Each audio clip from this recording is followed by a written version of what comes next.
Olá, primatas! Tudo bem? Meu nome é André Sanji, sou biólogo e este é o canal Comportamento Primatológico. Este canal ele faz parte da Resistência Científica, é um selo que garante que esse canal tenha um conteúdo científico sem pseudociências e que divulga ciência de verdade. E é uma honra ter esse selo aqui no canal.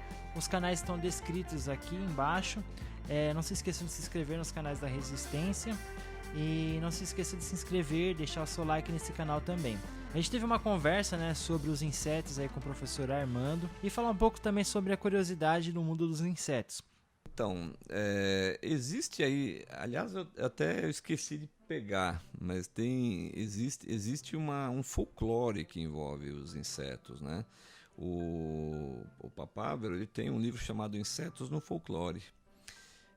Isso mostra que os insetos estão no imaginário das pessoas, né?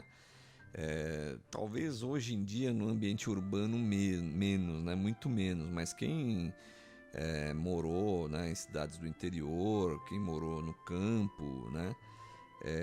Sempre tem aí alguma lenda, alguma história. Eu agora assim de supetão não me lembro exatamente assim nenhuma história específica, né? Mas o nosso folclore é rico, né, nessa matéria, né? Se a gente for falar de curiosidades mesmo de insetos em si, né? Muitas vezes a gente vê aí nas redes, né, sociais fotos de alguns insetos que são estranhos, né? Então tem, por exemplo, uma mariposa que tem umas projeções na região do abdômen, né? Essas projeções são bem longas, até maiores do que o próprio corpo da mariposa. Então as pessoas obviamente vão querer saber, mas por que ela tem isso? Para que serve isso, né?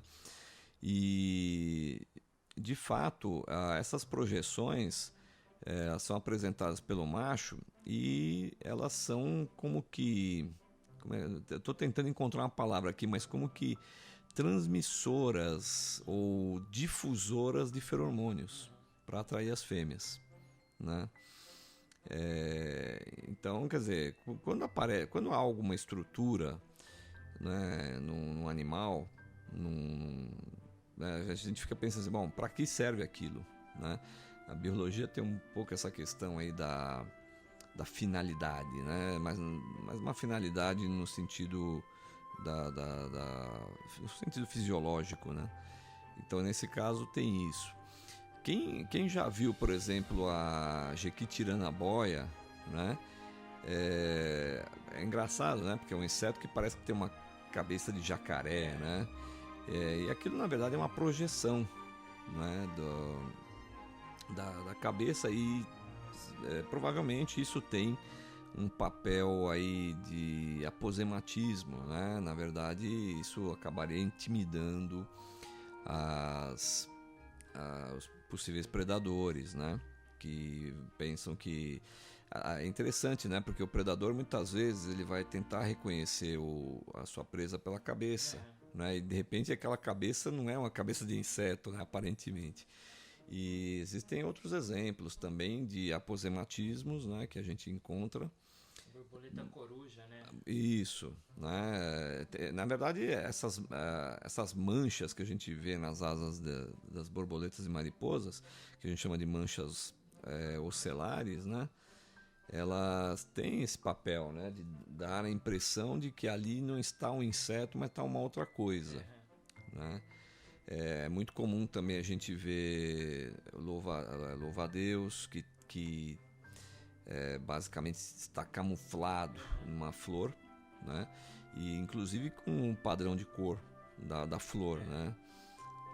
Isso é bastante interessante também, uma curiosidade. A gente tem aí, em termos dos comportamentos que os insetos apresentam, né? Insetos que fazem algum tipo de demonstração. O macho vai lá, fica fazendo uma dancinha para a fêmea, então ele tem que ter algum sinal, algum sinalizador em alguma parte do corpo, nas pernas ou no próprio corpo. Tem insetos, né?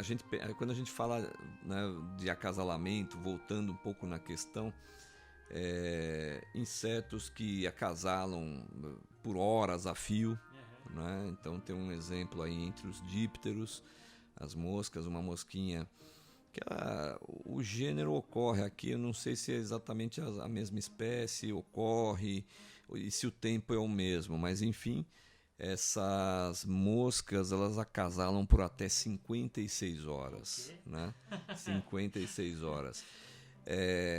E existem outros insetos também que me foge agora ao grupo, mas que também fazem um acasalamento prolongado. Aí a pergunta fica, né? Mas por quê? Por que tanto tempo, né? Do ponto de vista evolutivo, isso é uma garantia de que aquele macho que conseguiu acasalar com a fêmea, ele vai transferir os seus espermatozoides, os espermatozoides dele vão fecundar os ovócitos da fêmea, né? Quando a gente fala de reprodução de insetos, né, não está excluída a possibilidade de que a fêmea acasale mais de uma vez e que haja o que a gente chama de competição espermática, né?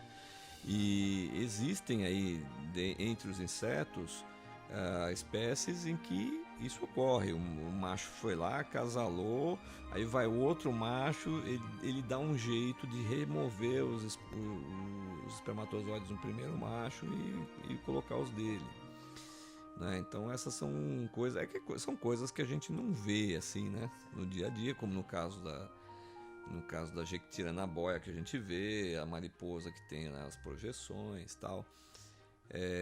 Mas são curiosidades interessantes, né, do mundo dos insetos, né, que mostram aí as estratégias que eles têm para dar continuidade para a espécie, né? No final das contas, tudo isso aparentemente tem como objetivo o quê? Tornar mais eficiente o acasalamento, né? E os indivíduos daquela espécie deixarem os seus genes aí para a posteridade, né? Para os descendentes, e dar continuidade para a linhagem, né? Então é isso aí, primatas. Mais uma vez eu gostaria de agradecer ao professor Armando pelo tempo. Vamos finalizar esse vídeo aqui depois dessa bombástica informação, né?